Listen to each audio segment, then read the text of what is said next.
David Levin, and welcome to another short but sweet episode of Pop Goes the Culture, the behind-the-scenes stories of your favorite TV shows that you wouldn't have known unless you were there, which is why we bring on the stars to talk about them.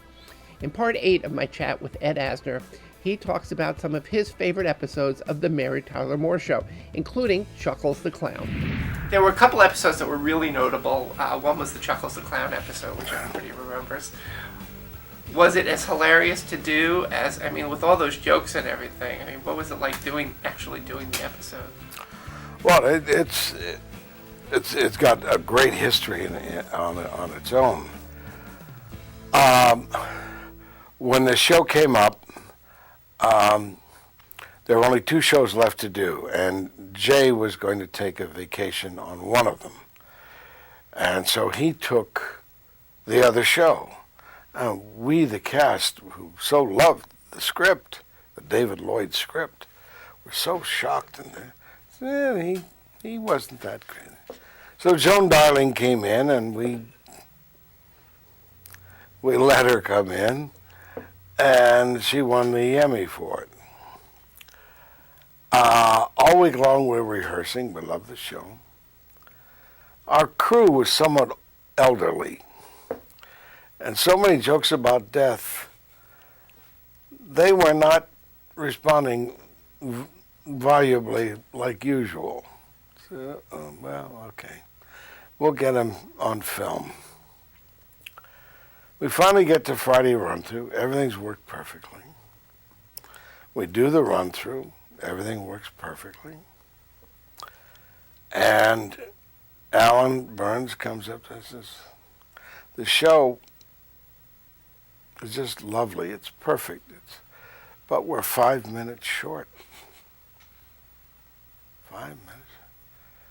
Which means that, I can't see how you can stretch it, but which means that, and we're about to go on hiatus. That means we'll either have to delay hiatus and we thought the show was so perfect as it was. Adding something else would have been tragic. And we didn't want to film something else. So I said, just play the hell out of it. So I went out there in the first scene, and just being with Ted and Gavin on the show from the beginning, I learned to laugh. I always had a constipated laugh. But with them there, it finally began to emerge. So if you'll recall, in the first scene, the news comes in that Chuckles the Clown got crushed. And Gavin's in the office, and he keeps breaking into these one-liners. I say, Murray, stop it. Come on now, come on. And I'd laugh with him. And he'd do about 3 or 4 of them. And when he got me to laugh, I went into uncontrollable paroxysms. And the audience, we beat their door down because they were laughing with us. So by the time we finished that scene, we had already added a minute. And it just kept up through the whole show, playing the hell out of it, laughing our butts off, and then the fantastic ending with Mary in the church. And by the time we finished that night, we had pumped up the show to exact time what it needed. We wouldn't have to do another scene. And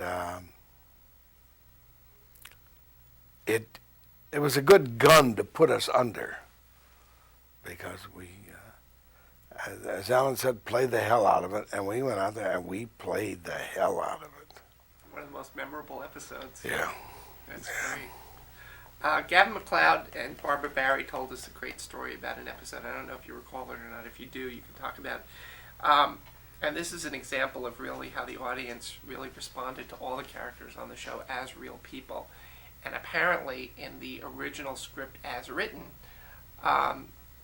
Gavin's character Murray was supposed to kiss Barbara Barry's character because he was so smitten with her. And as one, the audience was horrified by this, that Murray would kiss another woman, you know. And apparently the writers had to kind of scramble to rewrite that. Do you recall that particular episode? No? I guess he would recall it. But What? I guess he would recall it. It was sort of his moment. But that is, you know, maybe you could address that. I mean, the character. Well, wait a minute. You said the audience was so horrified. So they did do it in front of They did a rewrite. They rewrote that thing so that he didn't kiss her. I mean, they kept it almost the same. Oh, that was in the... You mean that night? At the shoot itself. They realized they could never get away with Murray cheating on his wife, even to just do a kiss.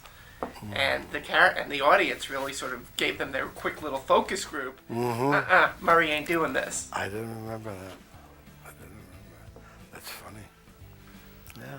So the characters do really become real. Yeah. Well, that is it for now. Next time, Ed Asner reveals the truth about how he felt about Lou Grant getting his own show. He opens up and talks about season 1 and the painful experience of transforming Lou Grant from a sitcom character to a dramatic character. It's a fascinating conversation from a respected and intelligent artist. Till then, what do you think was the funniest episode you've ever seen of any sitcom? Which one made you laugh the most? Leave your answer in the comments and we'll talk about them on a future episode. In the meantime, please subscribe. I'm David Levin. Thanks for watching. Hey, want to talk to celebrities yourself? Become a Patreon subscriber and then tune in to ask them yourself.